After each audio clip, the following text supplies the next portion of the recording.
Hey, good afternoon. How's everybody doing? Good?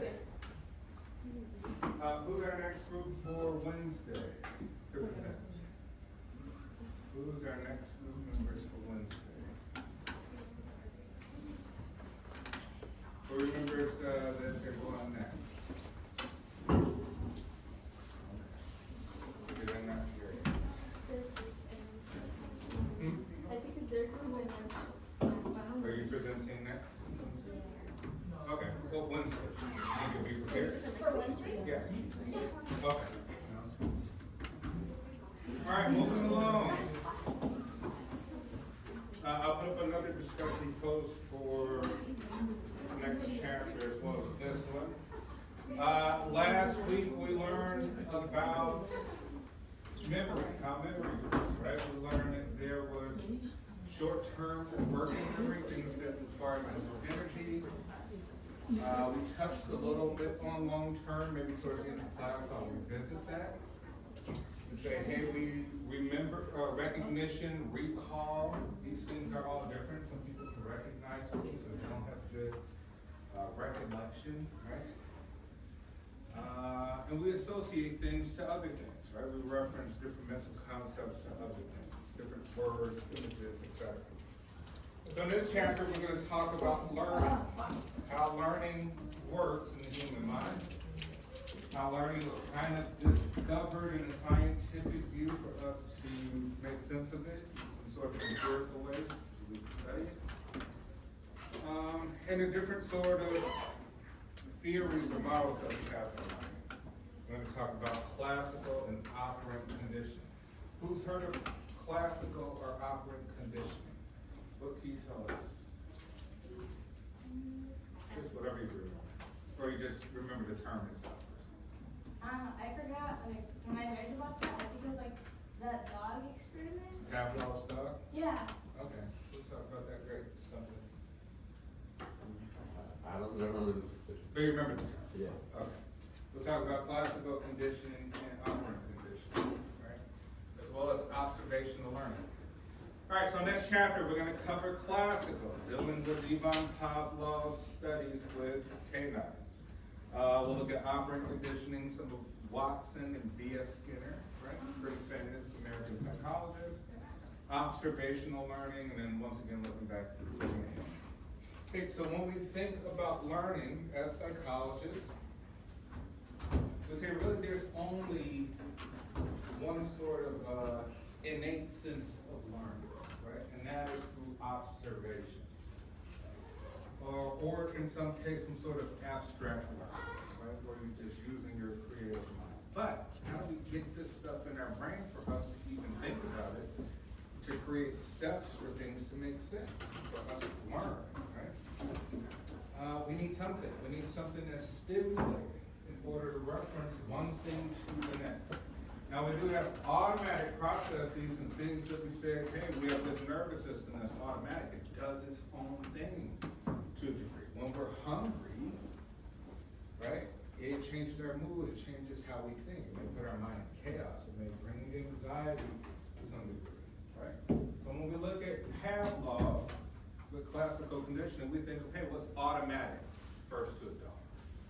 And then we can introduce some other things so that this dog can associate its automatic stimulus of being hungry to other things that didn't mean anything. Right? So in essence, learning is sort of this theoretical model of building on things that had absolutely no meaning to us previously, and now it has meaning using some sort of methods, right? Some sort of benefit that we give, or just linking things to other things. All right, so learning, any relatively long-lasting change in behavior, abilities, and emotional reactions that result from experience, right? So we say, hey, that's kind of unique, right? Anything that's long-lasting changes your behavior, abilities, or thinking, because we say behavior is also thinking too, cognitive abilities, right? Or your emotional reactions that result from experience. Think about it, you've learned all sorts of stuff in life, and you might be triggered by things, right? Through this learning experience, you're like, oh, we have an emotional reaction to that.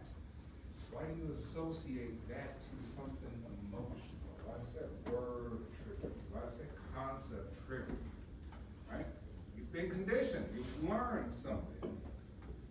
So let's start with classical conditioning. Occurs when an organism encounters a stimulus that repeatedly signals the occurrence of a second stimulus. And then we have reflex, involuntary reaction that automatically occurs without learning. All right, hooray for the red, bleach white and blue. This advertisement employs a main principle of classical conditioning. Can you identify this principle?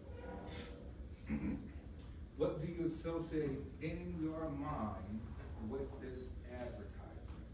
Is there anything? Yes? The American flag. What does that mean? What's the American flag mean?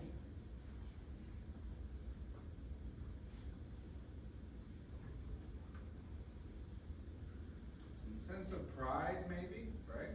Just think, maybe if you're ethnic in some way, it could be a Polish flag, it could be a Mexican flag, it could be a Sudanese flag, it could be anything, right?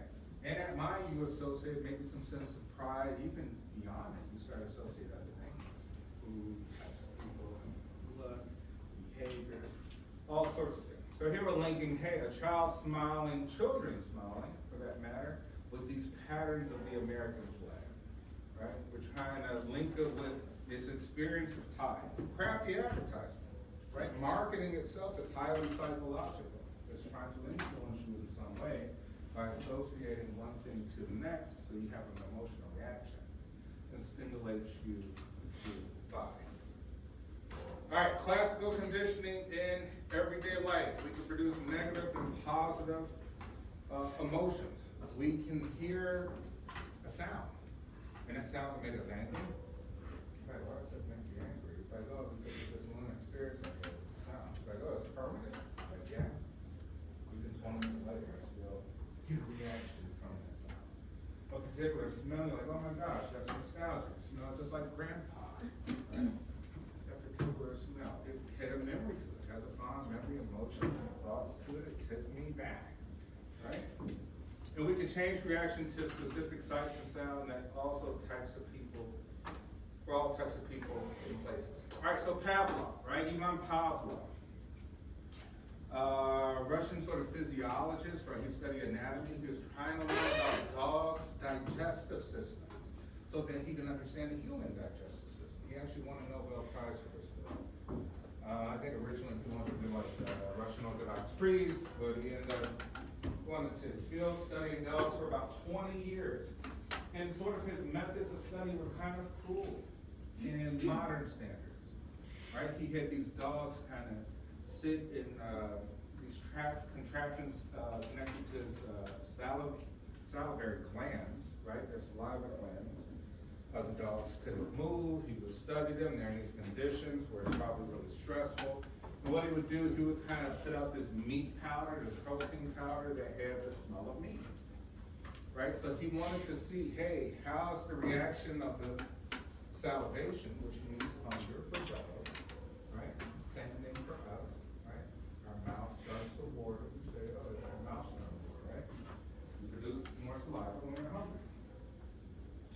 So he noticed, right, as he's studying these dogs, that eventually they start to kind of salivate with something else that didn't have anything to do with the smell of meat, which was this bell, right? This bell that was in the laboratory. This sound, this little ding, right? But he noticed when he took away, say, the protein powder, the scent of the meat, the dogs would maybe still hear this bell and then immediately react and salivate. It's like, why do we salivate? This bell doesn't mean anything. It has no meaning. This is what we call, say, a neutral stimulus. It's neutral, right? It means nothing, right?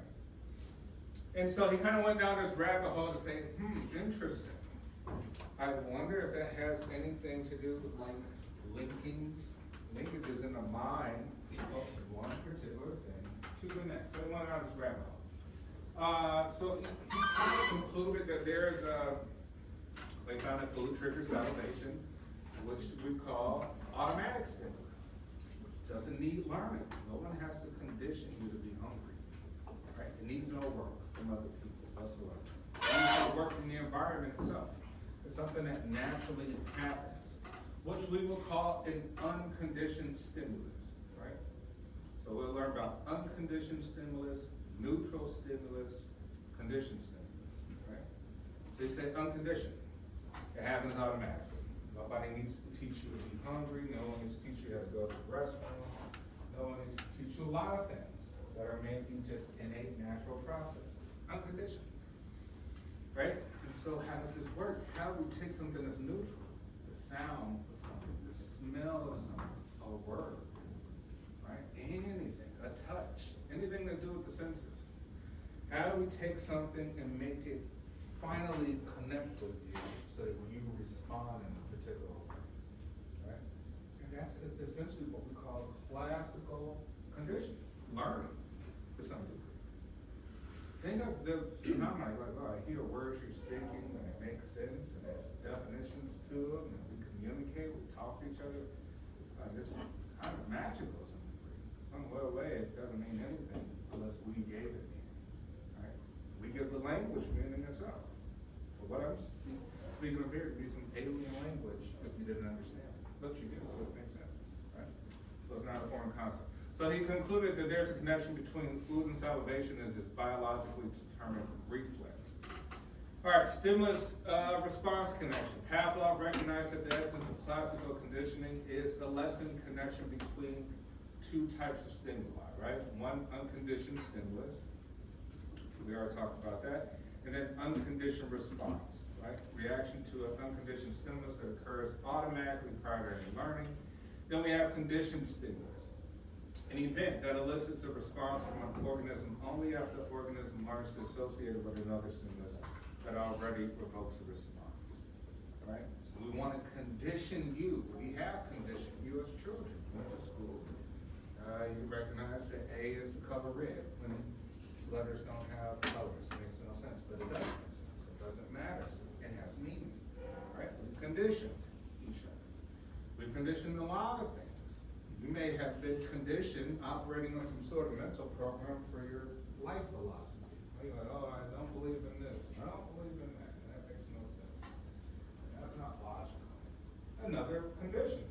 Some way we're operating all on our own program. Right? We're operating on our own program. We all think we're right. Right? We all have an implicit bias. We think that, yeah, we're the smartest. We know what's right. Blah, blah, blah. Right? So in some way, we're operating on our own program based on our conditioning. We've been conditioned, but this is called learning, right? Very nice way to put it. And we got a conditioned response. A response to conditioned stimulus that occurs as a result of learning. So, dog hears the bell. Dog in his mind associates bell with food. Dog salivates to just the sound of the bell, even if there's no food present. Right? Guess what happens? We keep ringing the bell. No food comes. Right? What happened to the dog? The dog eventually loses it. It becomes extinct. The concept, the association that bell means food. So now we're going to start all over again with dog. Right? So now first dog acquired a link in his brain, in his synapses, made a connection. So, oh, okay, I expect food to come right here. Bell. I've acquired what we call acquisition. Right? And you say, hey, we stopped bringing food with the bell. So dog says, all right, after the 20th time, I'm no longer going to even respond to the bell. Bells means nothing to me again. Right? Extinction. Right? So if you don't use it, you lose it. Right? This is our learning. And which means that it takes a lot of repetition for things to stick. And we kind of learn that with memory. It's like, hey, how do you retain vast amount of knowledge? That takes a lot of learning. That's why kind of books are always better than your short TikTok videos and short YouTube videos. You won't remember. Right? It takes a lot of work to remember these concepts. Books, in some form or fashion, kind of is the greater method in order to make things permanent, right? To kind of make these connections permanent. And And then we'll learn about, hey, the TikTok phenomenon, right? The dopamine response, we'll look at that with operant conditioning. All right, so here it goes. Here's an illustration. Unconditioned stimulus, right? Food and salivation, right? So dogs smells the food. No one needs to condition this. Unconditioned, natural. Unconditioned, just think of natural, right? Automatic, natural, etc. Before the conditioning, right? We say the bell is neutral, right? Response, no salivation. Means nothing to the dog. Dog just hearing the sound, whatever. 3, during conditioning, right? So it's like, hey, we're kind of trying to train a dog in some sense. In which case, we study dogs and rats so we can learn more about humans. All right, so condition stimulus. We want to condition using the stimulus of a ringing bell with the unconditioned stimulus of food, right? And we say, hey, what's the response? Unconditioned response. To the point to where we finally make some sort of acquisition, right? We remove the food, and now just the sound of the bell still gets a response to salivation. Make sense? Anyone confused about it? Okay. So think this is our basic principle of learning, what we call it conditioning, right? Remember I said it's a little bit different. Real learning is through observation. We can look at people and maybe mimic, copy their behavior. We look at people online. We want to be like them. We want to act and dance like them, right? Or we go on TikTok and all these things. And like, people are mimicking each other, right? Just through observational learning. They don't know these people. They're not in the same environment. So there is a real learning which is really observational or abstract, like something just in our mind with creative processes. But the other big parts is really conditioning, right? What we call it learning, right? Under the guise of learning. All right, classical conditioning in animal kingdom. Fruit flies learn to associate order, conditioned stimulus with shock, right? So we've even taught fruit flies to associate order with shock. Honeybees learn to associate color with sugar, right? So we can condition pigeons, honeybees, all sorts of things we can condition. It's not limited to just the humans and the dogs, right? All right, little Albert. There's a very famous old experiment. Let me see if there's a video for little Albert. In which case, what can you tell us about little Albert? There was an experiment that Austin and Ryder did where they tried to teach orphan baby how to be scared, like to see if like babies have like natural fear, if they can learn it.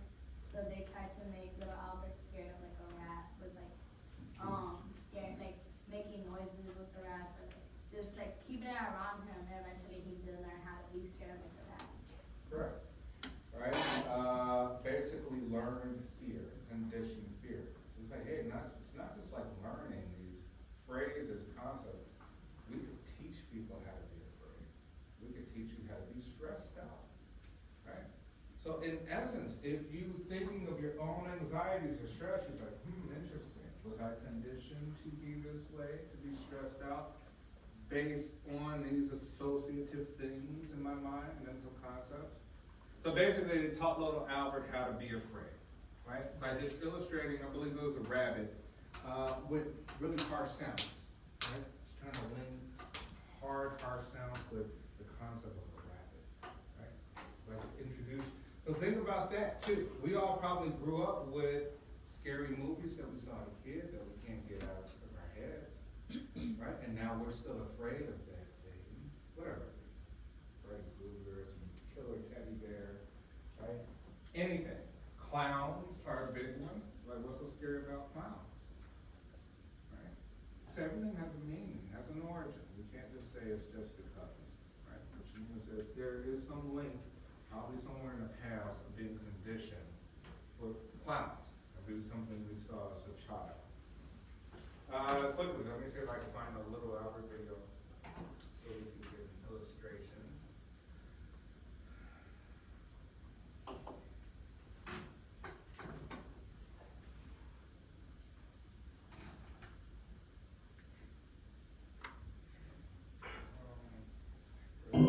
This is the footage of a controversial 1920s experiment on a baby known as Little Albert, conducted by psychologist John B. Watson. The purpose of the experiment was to show that a normal 9-month-old infant could be conditioned to have phobia of something he wasn't scared of before. Firstly, Watson presented Little Albert with objects the baby wasn't afraid of, objects that Albert initially liked. A monkey, a dog,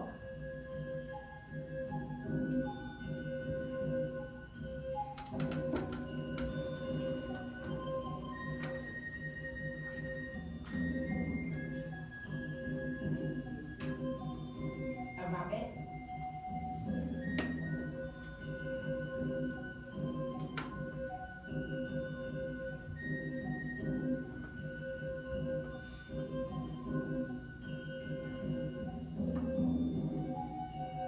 and finally a white rat. Albert particularly liked the white rat. In all these clips, notice Albert's positive reactions.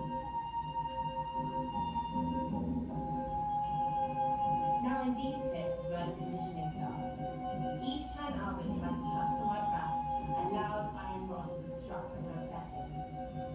Notice how Albert starts to cry when he tries to touch the rat. Albert was then shown a rabbit, but this time he immediately begins to cry and attempts to crawl away from it. He then has a negative reaction and a dog is born.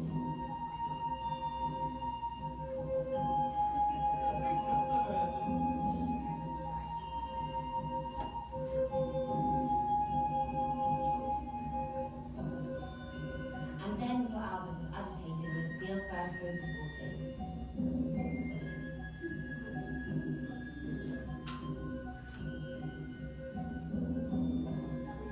And then Watson wears a very Santa Claus mask, which evokes an extremely negative response. Yeah, you're right, it was a rat, the white rat. Okay, Are you really the last person to find out about Mr. Bad's rubber button? This is Pi, and you can tell. hey, so what do we learn about that? You know, we say, hey, you know what, animals meant nothing to the child at the beginning, right? It was a foreign thing, it's a neutral stimulus, right, meant nothing. When we introduce these sounds, these effects, or we try to elicit some sort of response, we're gonna get it eventually, right? So eventually, the kids probably traumatized for the rest of life when it comes to rats and even potentially just animals to some degree, right? Okay, so we saw little Alberts. Humans, personal information, right? Conditioned stimulus consistently paired with smiling faces, unconditioned stimulus, increased participant self-esteem, right? So here's a study, we say, hey, Backus in 2004 says personal information about a person, your name, right, other information, consistently paired with smiling faces, right, increase participant self-esteem. Here you're saying a non-arousing photo of a person of the opposite gender, conditioned stimulus was paired with an arousing video of heterosexual activity, unconditioned stimulus, after conditioning the photo alone aroused sexual response. Right? We say, hey, we have automatic sexual responses, right? But they have to be paired with other things to create these links, right? To change the conditioning of the person. So we took a non-arousing photo of somebody of the opposite sex, paired it with a arousing photo of heterosexual activity. Maybe showed them the first photo, nothing happened. Showed them arousing sexual sort of participation. Of course, that's a natural response, human natural response. And now we show them the photo again of the person, and now we got a sexual response towards the person. Right? So now we've linked. We've made a connection in our mind to change the behavior. Now remember we said that's acquisition, but we can also extend it as well too. That could have been a very short time frame and maybe it went away past some time. But who knows, it could lead to say, to conditions where people have compulsions now, if exposed enough. So to some degree, we probably all have some sort of compulsion for social media. And just notifications on our phone, whether we texting people, sending gifts, right, sending links to some crazy videos, funny videos, check this out, blah, blah, blah, blah, blah, right? And we've associated maybe our own sort of involvement with the cyberspace in terms of our importance, our significance, right? Maybe we think the link we shared was actually us being on it, it's really other people's content, right? But now we want to associate ourselves with it. So classical conditioning can be found everywhere. All complex organisms can learn when a conditioned stimulus predicts an unconditioned stimulus after the response to the condition changes. Is there anything you can think of? So I'll do this. We'll be in our little groups, 2 people per group, and we'll think of at least each person in the group think of an example of how this happens in the world, right? How classical conditioning is taught. Where do you see it? Where do you view it? Give me an example.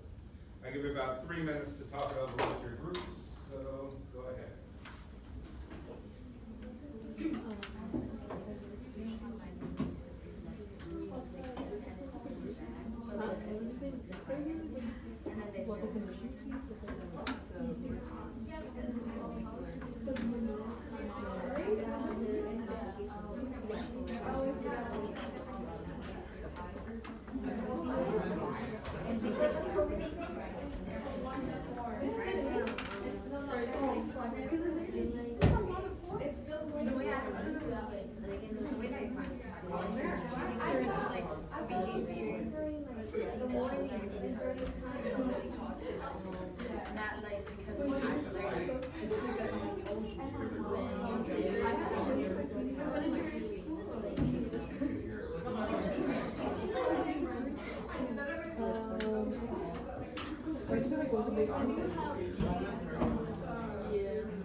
Hey, how's the research participation going? Anyone, who's all completed some sort of research participation? Survey, a questionnaire, anything so far? Anyone? All right, make sure you're staying on top of that, because usually they have a lot of things available at the beginning of the semester that kind of dwindles down, right? When you go into summer. So try to get on that research. It's kind of required for all classes in psychology.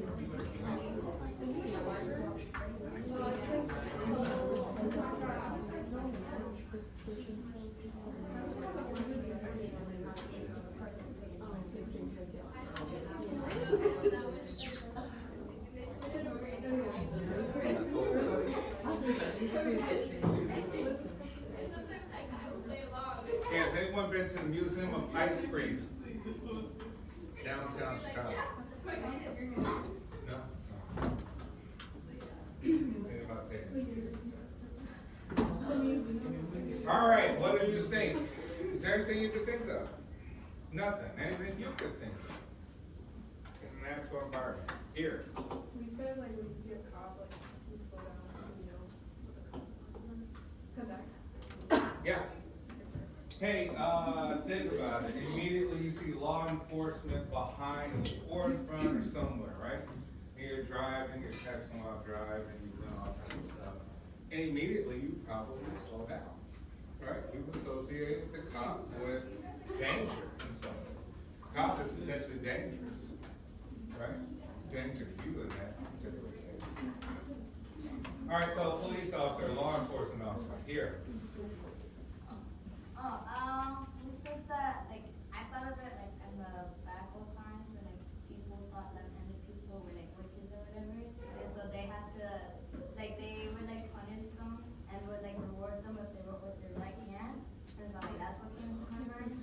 All right, so, hey, thinking that people were witches, if they were left-handed, because, you know, most people are dominant right-handed for the most part, right? And then she had an example. Yes. It's because my mom's left-handed, so she said that when she was growing up, like my grandma would tie her left hand behind her back and like have her work with her right hand, because that's like, she thought that it was wrong too. So now my mom can write with both hands and like do anything with both hands. Oh, wow, she's ambidextrous. Okay, awesome. Right, think about these things. We are shaped with, we say belief is probably one of the most powerful things. Like, if we believe it, we associate it with something, it alters the way we think, our behavior, and we can become completely ambidextrous because of that. Back there. We say like a phone notification, like automatically when you hear your phone buzz or like you hear like an app notification like Twitter or Snapchat, you automatically pick it up. Yeah, okay, you say, it's very difficult to see it and not respond to it, right? It's gonna take a lot of energy to not respond to that notification, because at this point you say, but why? I get 1,000 notifications every day. Like, well, you've been conditioned to automatically respond to notification, and it's important enough to check. And think about this, like social media or whatever, to us, like, we need it. Think about it, we absolutely need it. If you didn't have it, you would lose your freaking minds. If you weren't impulsively put to respond, social media, and it's another video that you'll never won't remember, another thing that happened on your friends list of somebody that's irrelevant, that doesn't really add any sort of benefit to any of our lives. But you're like, hey, why we do it? It feels good, it's a dopamine effect, right? The curiosity, feels good, it's dopamine. We want that hit, that shot, right? We need that drug, that dopamine. What about over here? I was saying like the same thing with notifications. If like anytime you hear it, even if it's not your phone, you want to check your phone to make sure it wasn't it. And you hear just the ding. Yeah. Right? You hear the ding. And the fact that, you know, most people have iPhones, we're all hearing the ding, we're not even sure whose phone it is, right? But we're thinking that's, well, we're thinking that's us. Over here. You basically said like doing maintenance.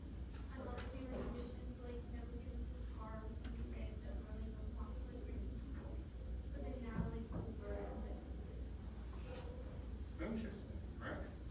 It's like, hey, before you out of your mind, you're getting in a car with a stranger, and everybody's like, just get, I don't even ask the driver's name no more. You just get in the car and go, right? Like, how did that happen? Right? We've been conditioned to that as well too. And what we'll be conditioned to in the future, who knows? So if we're aware, we're kind of like, wow, this phenomenon is pretty striking that we would get in strangers' cars to go places, not knowing if they're serial killers. Maybe we trust the app, we trust the process, we trust society, not knowing how dangerous these people really are, right? But then if there's somebody else acting like, hey, I want to give you a ride home, right?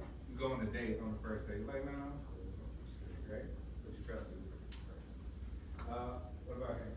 We said that like in high school, we have classes on phones. You would have to know. Yeah, there you go, the bell with the classroom, right? Saved by the bell. Anything you think of? No, I was thinking about it. Anything that you could link with this? I guess I was thinking about how, like, you wouldn't die for something that you don't believe in. So, like, I was thinking, like, let's say you say your favorite food is McDonald's, and I don't know, a burger, right? If I put a gun to your head, you wouldn't say, you would change your mind real quickly. But if you say, I don't know, you believe that, I don't know, you believe that something is something, right? You're gonna die for it, like scientists, die for their science.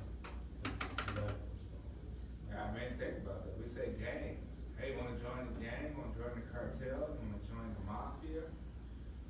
Right? We're all in some kind of gangs. You know, depending on what the activity is. One we say is criminal, others non-criminal to some degree. And you say, hey, the person's conditioned to die for what they believe in any belief system, right? Which you're willing to die for based on some sort of conditioning that you have. A really, I would say, prime example of where you can study human behavior, where this stuff stuff applies is prison systems and schools. Schools and prison are kind of very similar in a lot of different ways. A lot of the same behavioral processes. All right, so 5 basic aspects. So remember, acquisition, right? When you finally acquire the link in your head, right? You've associated an unconditioned with a neutral with a condition, right? Things went from unconditioned, they had a neutral thing you presented, and you finally linked that neutral thing in your mind to create a conditioned stimulus. You respond to it. And then we have kind of generalization, right? Generalization is to the point to where we kind of view that thing in more than one way, right? We maybe associate the bell with other things as well too. Extinctions, when it goes away, right? And the habituation is basically just think of that as forming the habit, how the habit happens. Meaning that there's a process. Well, do we do it? Do we ring the bell randomly? It has a schedule to it. Do we do it each time so we can salivate? Do we wait a little bit? Right? In that case, we could create cravings. We could create addictions with the bell, compulsions with the bell. Right? We can make people addicted to ourselves. Right? If done correctly, you can manipulate people. Right? And all sorts of things. Right? We just say you introduce the schedule and you take it away. You remove it from someone.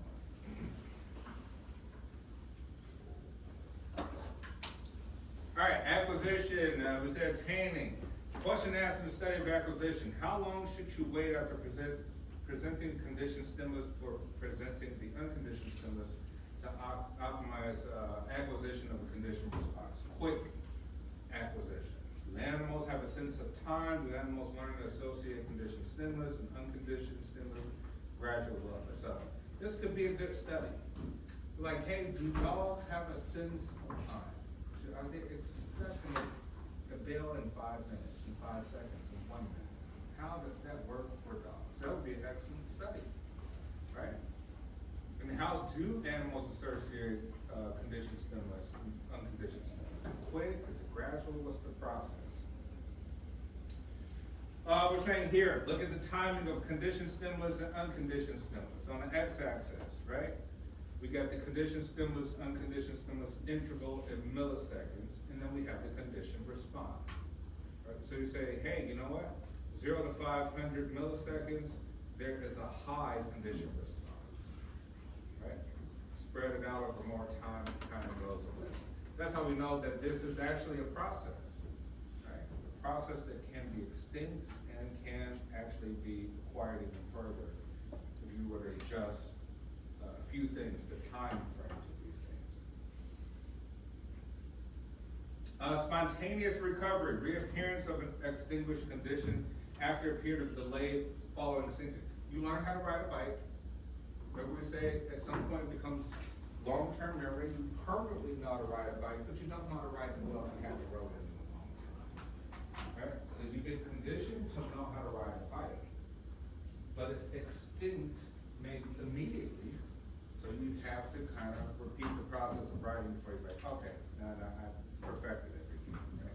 I learned it before, but now I gotta learn it again.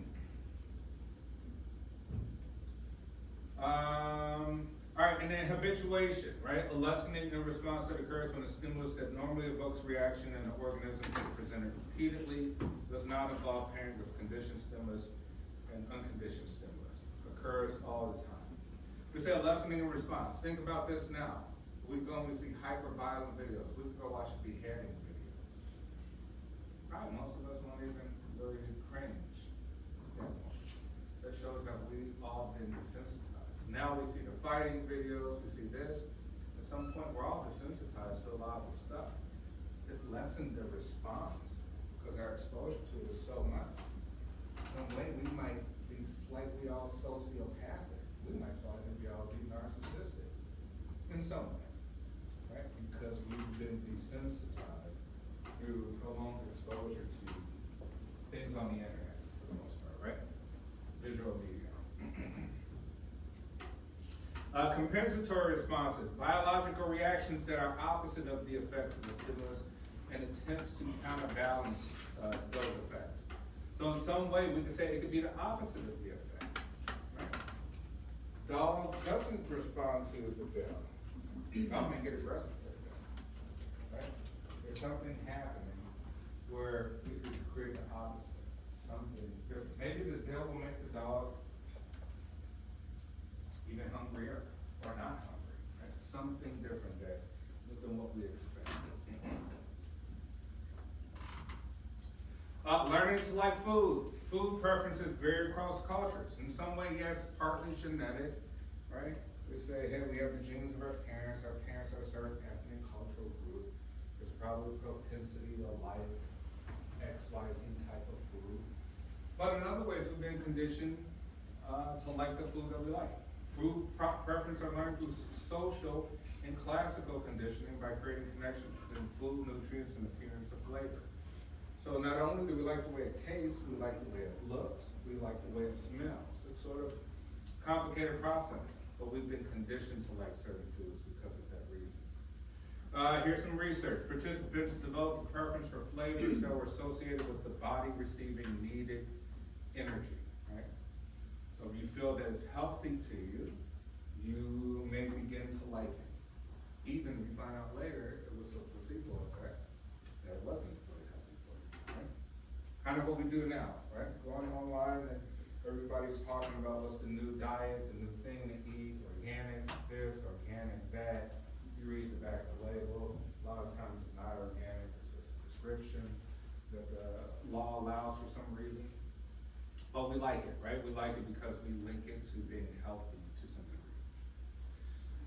Some research inconsistent with Pavlov's original findings. So we say, hey, no study's perfect, not even Pavlov's. We have to question all studies. There's limitations, right?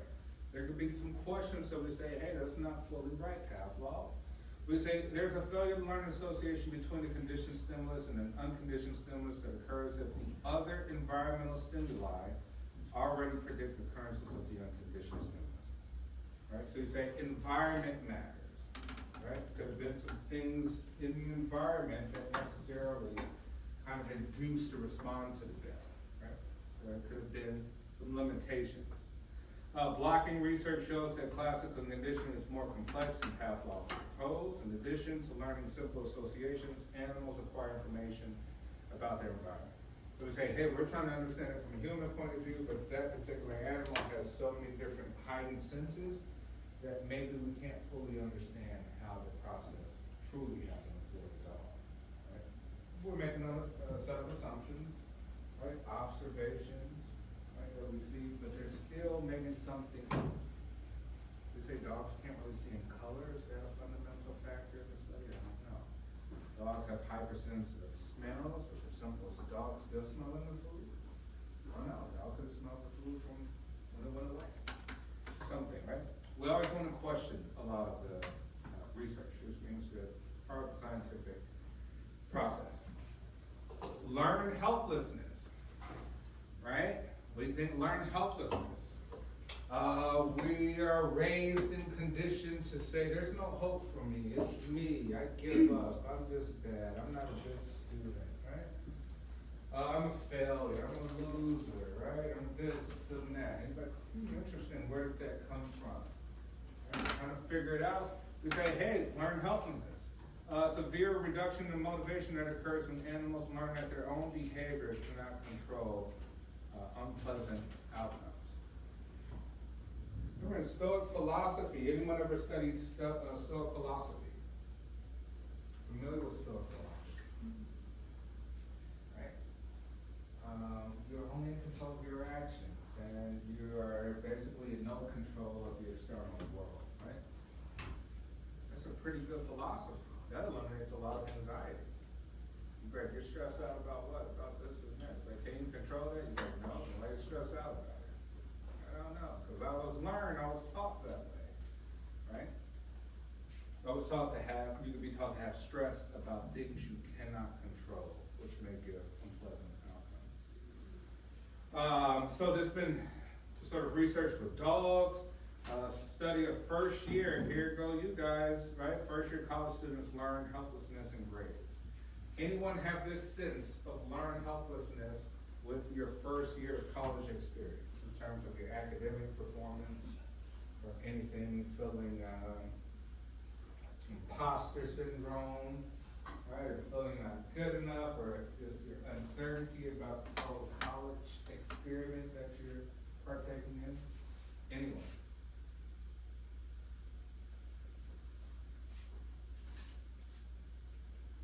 Something to consider, right? When you have these sorts of thoughts.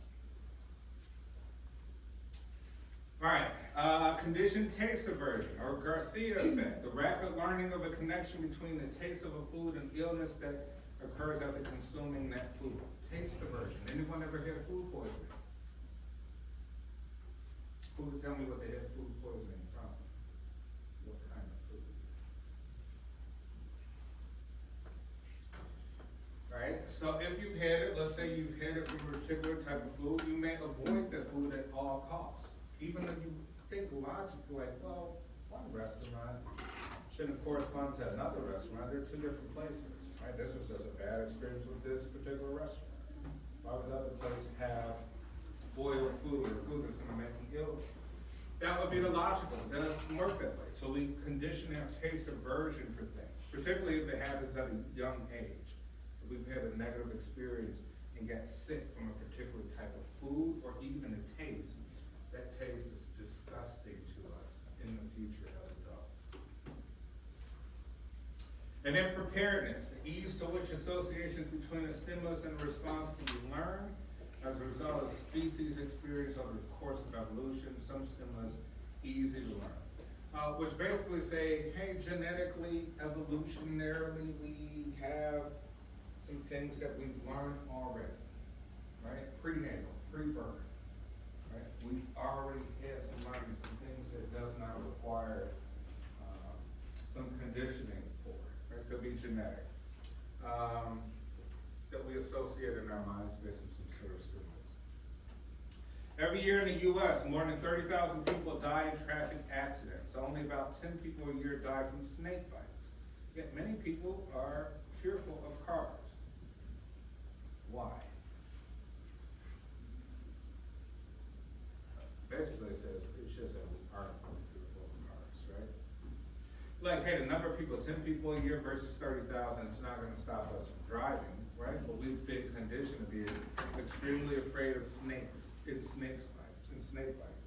Extremely afraid of rats, and how they move, right? Based on probably watching them as a child in some cartoon. That's a dumb statistic, because how many times do you see a snake, and how many times do you see a car within a day? You say, maybe, good question, you would say, hey, environmentally dependent, right? But maybe you live in Arizona, there's a lot of snakes. Maybe you live in Congo, there's a lot of snakes. But maybe if you live in New York City, wouldn't apply, right? Right, wouldn't apply. So environmentally contextual. Good observation there. And then lastly, what happens in the nervous system when an animal experiences habituation, right? We say biological mechanisms that happen with classical conditioning. We say before habituation, we got the external stimulus, motor neurons. We'll come back to this on Wednesday. All right, Wednesday we have another presentation, and next class we'll talk about operant conditions. I'll see you then.